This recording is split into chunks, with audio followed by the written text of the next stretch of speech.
नेमत जे मथा तव्हां ख़ुशि थींदा कयो, उन नेमत जे मथा तव्हां नेमत जो इज़हार कंदा कयो। ऐं अल्लाह जे महबूब जो हुकुम फरमायो आहे त उन नेमत जे मिलण जे मथा तव्हां ख़ूब ख़ुशी ऐं जश्न मल्हाईंदा कयो। हाणे थोरो तवज्जो कजो त अल्लाह जी आम नेमत मिलण जे मथा अल्लाह जी ज़ात जो हुकुम आहे त उन नेमत जे मथा ख़ुशी कंदा कयो। ऐं मां तव्हांखे पहिरीं गुज़ारिश कई आहे त सभु दुनिया जूं नेमतूं हिक पासे, ही ज़मीन ऐं आसमान अल्लाह जी नेमत आहे। दरिया समुंड ऐं हवाऊं पाणी सभु ख़ुदा जी नेमत आहे।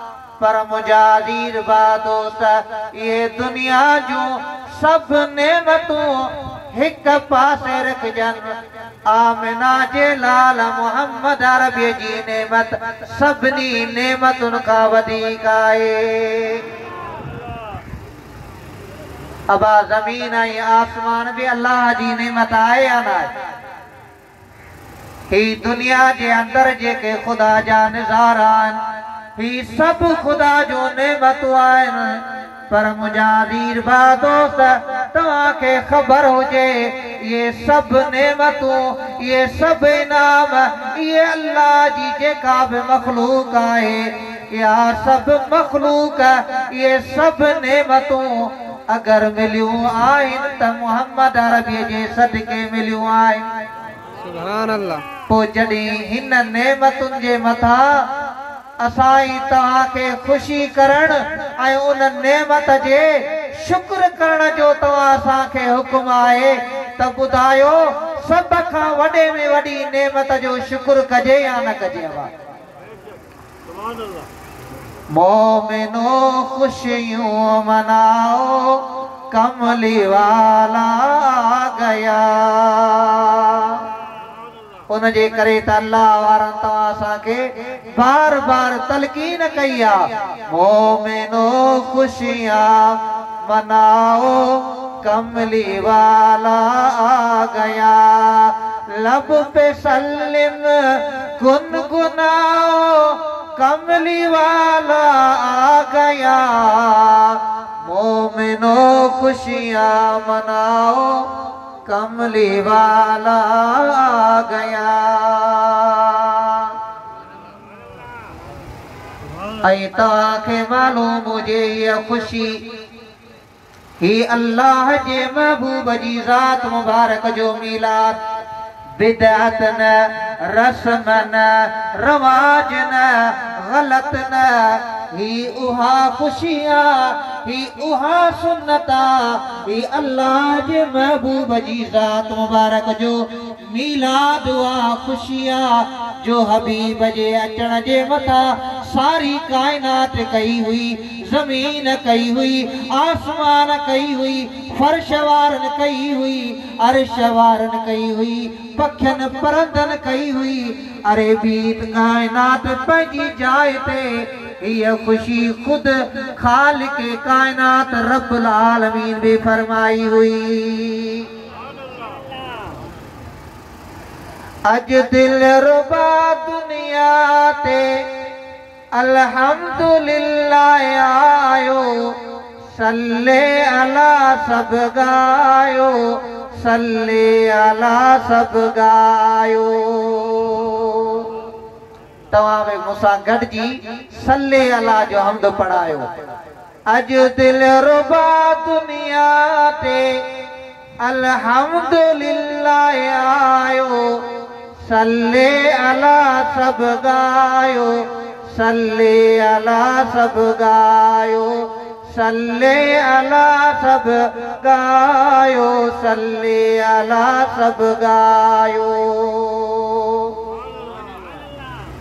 अल्लाह जे महबूब जी ज़ात व बरकार जी प्यारी अमड़ आमिना हज़रत आमिना रज़ी अल्लाह ताला अन्हा फरमाए थी, खुदा जे महबूब जी ज़ात मुबारक जड़ी मुझे पाक पेट मुबारक में अमानत थी आयान त अल्लाह जी ज़ात मुबारक उन पेट में अचण वारे बचड़े जे सदके खुदा ताला जी ज़ात मुबारक मां जी जल अमड़ आमिना सां बि वॾियूं भलायूं फरमायूं। खुदा ताला पंहिंजे महबूब जी अमड़ आमिना रज़ी अल्लाह ताला अन्हा सां बि एतिरियूं त मेहरबानियूं फरमायूं, एतिरियूं त बरकतूं फरमायूं जो पाण हैराना पाण ताजुब में आ। हज़रत आमिना फरमाए थी सुभान अल्लाह, मां अल्लाह जे महबूब जी जड़ी खां अमड़ बणी आया। मां सुभान अल्लाह मक्के जी ज़मीन पथरेली हुजे, सख्त हुजे, जबलन जी ज़मीन हुजे, पर मिठड़े मोहम्मद अरबी जे अचण खां बाद में उनी सख्त सख्त पत्थरन जे मथा हालात सुभान अल्लाह उहे पत्थर भी मीण वांगुर थी करे नरम थी पया हुया। अब अल्लाह जे महबूब जी आमद जूं बरकतूं थियूं या न थियूं? हज़रत आमिना फरमाए थी मां अगुते हला त सुभान अल्लाह रस्ते जे में हला, रस्ते जे वाट सां हला, छा ॾिसां त आसे पासे खां मूंखे जबलन जे पत्थरन मां आवाज़ अचे अस्सलातु वस्सलाम अलैका या सय्यदी या रसूल अल्लाह। पत्थर पिया सलातूं पढ़न, वणन खां हला त वणन मां पियो आवाज़ अचे अस्सलातु वस्सलाम अलैका या रसूल अल्लाह। अञा अल्लाह जो महबूब बार दुनिया में न आयान, ज़ाहिरी दुनिया में जलवागर न थियान। आमिना जे पेट में आ। हज़रत आमिना फरमाए थी मुझो महबूब अञा पेट में आ। मां पंहिंजो पाणी भरण जे लाइ दिलो मथे ते खणी करे पाणीअ ते वञा। खूह जेके ऊना हूंदा तमाम घणा हेठि हूंदा। सुभान अल्लाह कुदरत जो नज़ारो ॾिसां। अञा मुझो उन खूह जे मथां पहुचण हुयो। अल्लाह जे महबूब जे बरकत सां उहो पाणी पाण जेको छोलियूं ॾेई करे पाणी उन खूह जे मथां अची बीही रहे। अबा जंहिंजे इस्तिक़बाल जे लाइ पाणी 100 फुट जो मथे चढ़ी करे किनारे ते अची पए, ॿुधायो त उन मुस्तफ़ा जे इस्तिक़बाल ऐं विलादत असां तव्हां कयूं या न कयूं? पाणी जेका बेजान मखलूक, बेसाह, बेअकुल मखलूक आ, पर उनखे भी ख़बर आ त ही जवान, ही अल्लाह जो महबूब, ही सारे जहान जे लाइ रहमतल लिल आलमीन बणजी आयो आहे। हज़रत आमिना फरमाए थी त अॻु में पाणी छिके छिके करे अबा थर में अञा बि तव्हां ॾिठो हूंदो पाणी तमामु घणो गहराई में हूंदो आहे। जानवरनि ते, उठनि ते, गॾनि ते पाणी छिकबो आहे, परे परे ताईं रसो हलियो वेंदो आहे, एतिरो पाणी अंदरि हूंदो आहे। पर अल्लाह जे महबूब जी वालिदा अमड़ आमिना रज़ी अल्लाह ताला अन्हा फरमाए थी जॾहिं खां मुंहिंजो प्यारो लाल हज़रत मोहम्मद अरबी सल्लल्लाहु अलैहि वसल्लम मुझे पेट में तशरीफ फरमा थिया त मुझो अञा खूह जे मथां पहुचण हुयो त पाणी भोड़िया करे करे अग में उन किनारे ते पहुची वञे। मां आराम सां इत्मीनान सां पंहिंजो बर्तन ओ पाणी वारो भरे करे अॻिते हला, पुयां जेको पाणी वरी हेठि वञे। मूं सां गॾु अचण वारियूं सर्तियूं सहेलियूं मूंखे चवनि ओ आमिना पाणी वरी हेठि लही वियो आहे, महिरबानी करे पोते अच त असां बि उन मां आराम सां पाणी भरे वठूं। हज़रत आमिना फरमाए थी मां थोरो पोते अचां त सुभान अल्लाह मुंहिंजे बचड़े जे बरकत जे सदके वरी उहो वयल जेको पाणी वापस मथे चढ़ी अचे। मुंहिंजूं जेके सहेलियूं ऐं संगतियाणियूं हुजनि वरी भी उहे आराम सां पाणी भरण शुरू कनि। वरी पानी भरे दिलो मुबारक मथे ते खणी मां अगुते हला तो वरी कुदरत जो छा नज़ारो वरी अल्लाह जे महबूब जे सदके केतिरियूं मेहरबानियूं त छा ॾिसां त सुभान अल्लाह मुझे मथे ते भरियल जो पानी वारो दिलो हुयो उन दिले जो वजन महसूस न थिए उन दिले जो भार महसूस न थिए मां समझस त अले ओ दिलो किरी वयो आ या दिलो खाली थी वयो आ पानी उडी वयो आ पानी मुखे महसूस न थो थिए मां इन शक में वरी पंहिंजो हथ खणी करे मथे महसूस कया दिले ते हथ लगाया तो सुभान अल्लाह दिलो भी पयो आए अबा गाल समझ में अचे थी अबा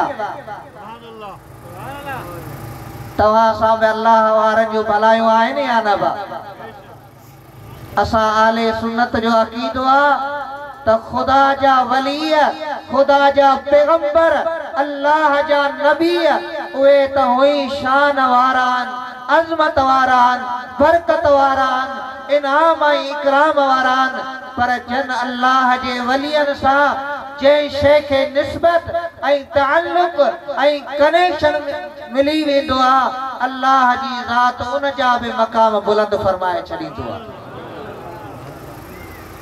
तवा के भी अल्लाह जे वली कामिल जी निस्बत आहे न बा जोर सा चो सुभान अल्लाह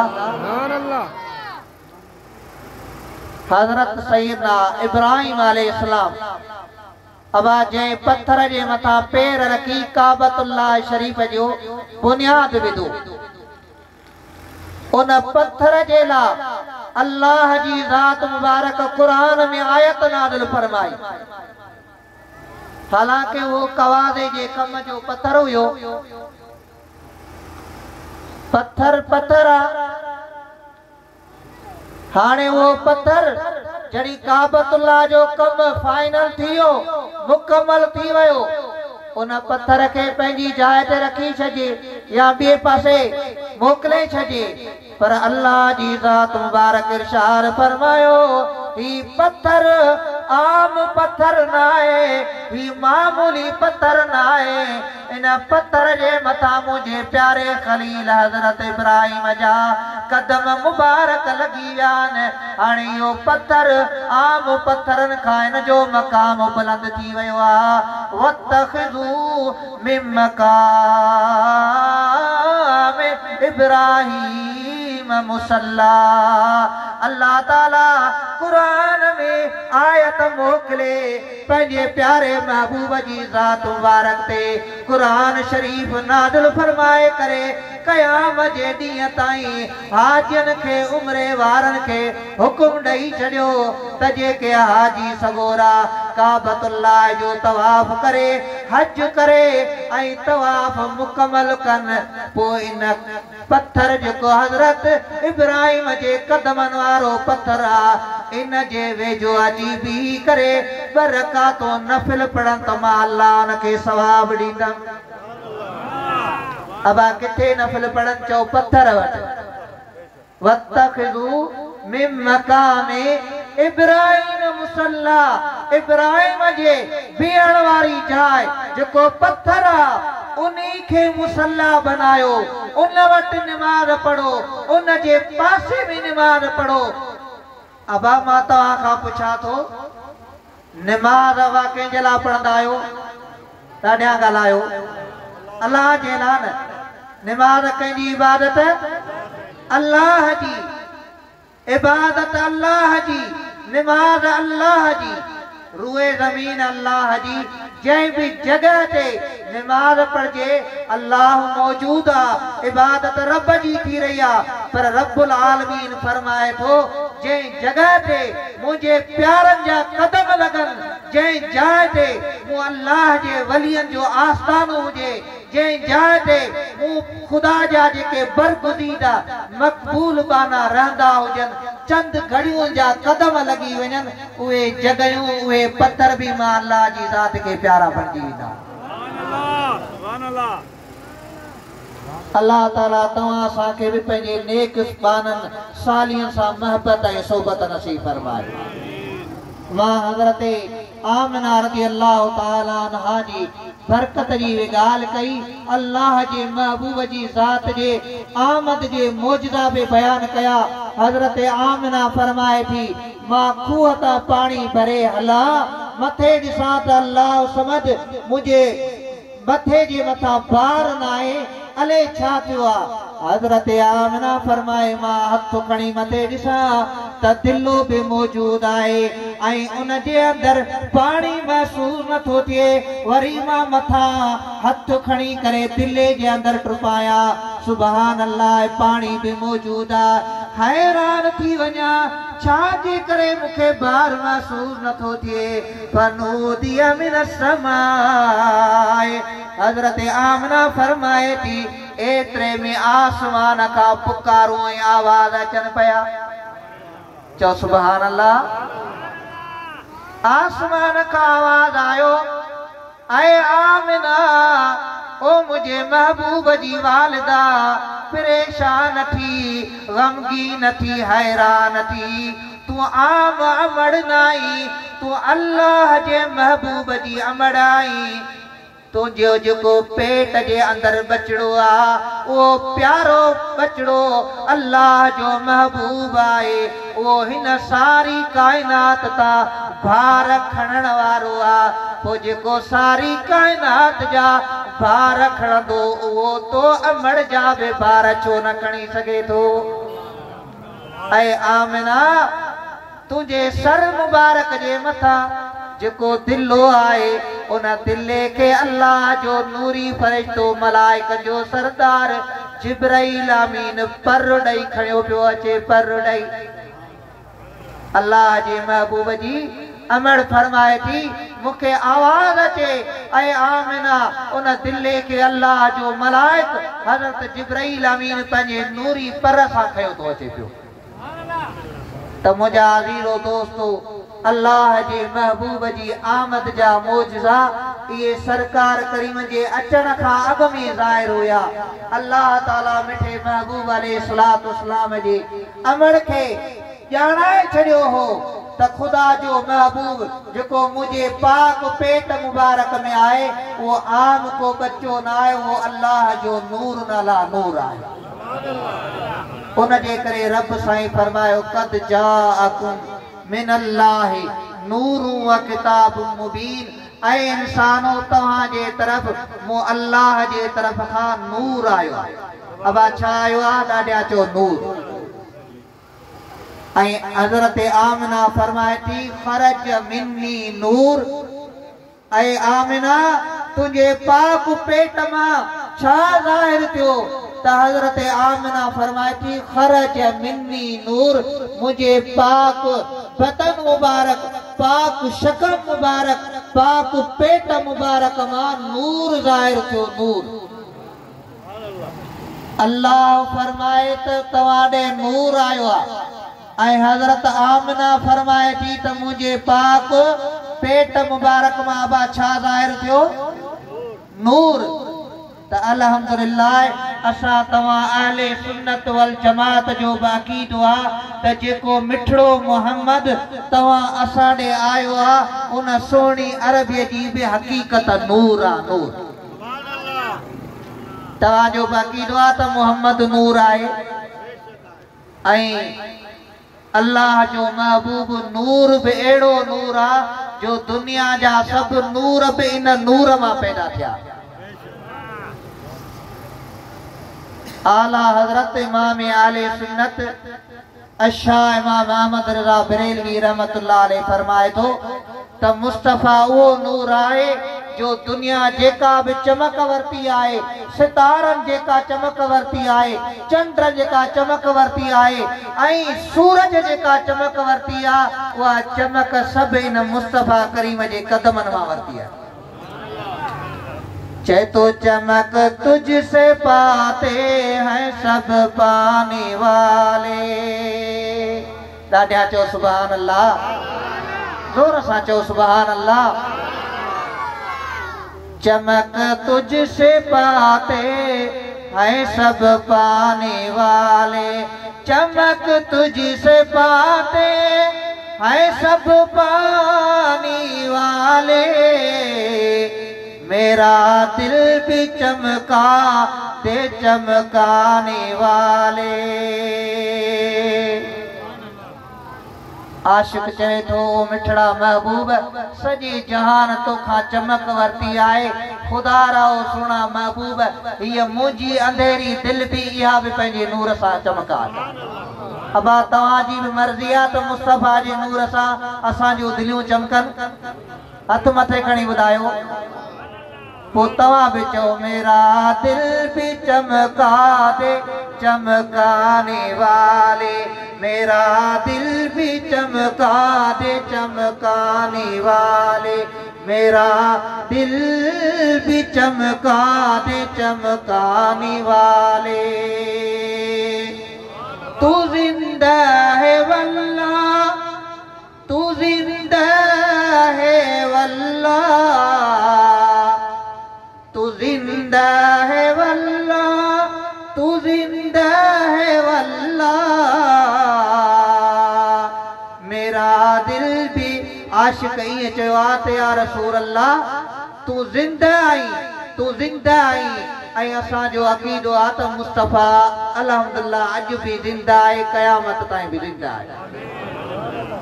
तव्हांखे कुझु माण्हू चवंदा त 12 ॾींहं वारे ॾींहुं हुज़ूर जो विसाल आहे, विसाल छो नथा मल्हायो? अबा ये ॻाल्हियूं ॿुधियूं त हूंदियूं न। हुज़ूर जो विसाल 12 वारे ॾींहुं। अवल त 12 वारी या रिवायत इहा ई कमज़ोर आहे, इहा भी साबित न आहे। नंबर 2 तबा विसाल ऐं ॾुख शरीयत में वो 3 ॾींहं जो हूंदो आहे। 3 ॾींहं खां पोइ असांजे शरीयत में मथे सोग करणु नाजाइज़ आहे। नंबर 3 तव्हांखे चवनि था त विसाल छो था मल्हायो? असां चऊं त विसाल उहे वञी मल्हाइनि जेके नबीअ खे उहो ईअं सम्झनि त नबी नऊज़ बिल्लाह वफ़ात करे वियो आहे। असां आशिकनि जो अक़ीदो आहे त अल्लाह जो महबूब ज़िंदा आहे। सिर्फ मेरे चश्मे आलम से छुप जाने वाले, असांजे अखियुनि खां महबूब झुकाए ओझल थिया आहिनि, असांजे अखियुनि खां पर्दे फरमाए विया आहिनि।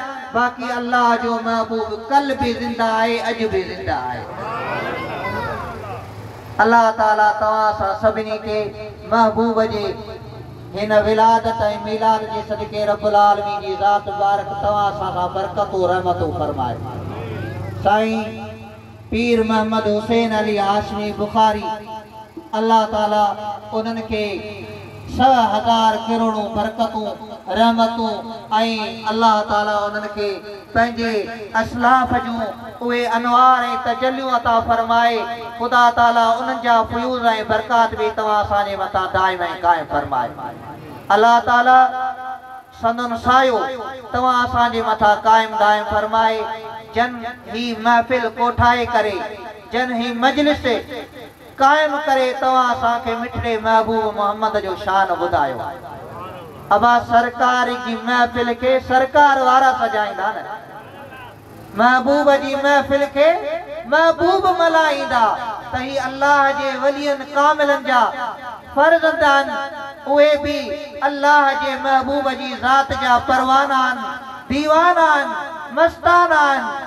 तो अल्लाह जी महबूब जी ज़ात मुबारक जे इश्क ऐं महबत जी सौगात तव्हां असां में तक़सीम कंदा। अल्लाह जे प्यारनि जो हमेशा इहो इरादो हूंदो आहे, इहा मर्ज़ी हूंदी आहे त हू हिन मखलूक खे, हिन गाफ़िल मखलूक खे पंहिंजे पुनल रब्बुल आलमीन सां मिलाए। अबा ॿेड़ीअ जो कमु छा हूंदो आहे? ॿेड़ीअ जो हिन किनारे खां खणी करे हुन ॿिए किनारे ताईं मुसाफ़िरनि खे पहुचाईंदी आहे। ईअं न बा, ॿेड़ीअ जो कमु पंहिंजे मुसाफ़िरनि खे हुन किनारे खां खणी ॿिए किनारे ते पार करण लॻाईंदो आहे। ऐं अल्लाह जा जेके वली कामिल हूंदा आहिनि, ख़ुदा जा जेके प्यारा हूंदा आहिनि, इहे तौहीद जो जेको दरियाव आहे विच में, ऐं विच में दुनिया जो दरियाव आहे। इन दुनिया वारे दरिया वजा पान आम इंसानन के पंहिंजे उन मारिफत वारी बेड़ीअ में सवार करे हथ वठी करे उन तौहीद वारे दरिया पंहिंजे रब्बुल आलमीन जी ज़ात सां मिलाईंदा। अल्लाह ताला तव्हां असांखे अल्लाह जे प्यार जो बरकत और रहमत अता फरमाए। इन मीलाद नबी जै भी मल्हायो आहे अल्लाह जी ज़ात बारक सभिनी के सभिनी जे घरनि के खुदा ताला आबाद फरमाईंदो। व आखिर दावाना अल्हम्दुलिल्लाहि रब्बिल आलमीन। अस्सलामु अलैकुम।